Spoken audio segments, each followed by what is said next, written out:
Ate, pwede mo ba ako tulungan sa module ko? Kita mo nagbe-bebe time ako, di ba? Maghihiwalay din kayo. Che! Babe, di talaga ako mabubuhay nang wala ka. Cringe. Saksakin kita dyan eh. Ano, babe?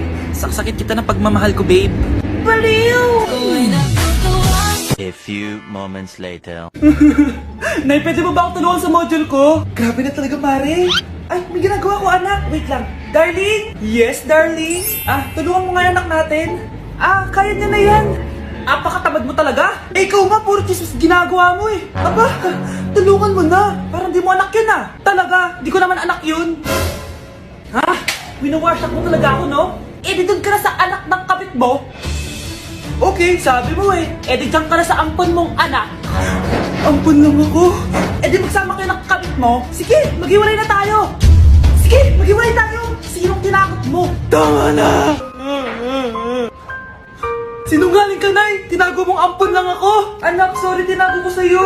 May kabit ka, Tay. Niloloko mo kami. It's a prank! It's a prank! Prank lang pala. So, di totoong maghihiwalay kayo, Nay? Oo, anak. Hindi kami maghihiwalay ng tatay mo. Ay, salamat naman.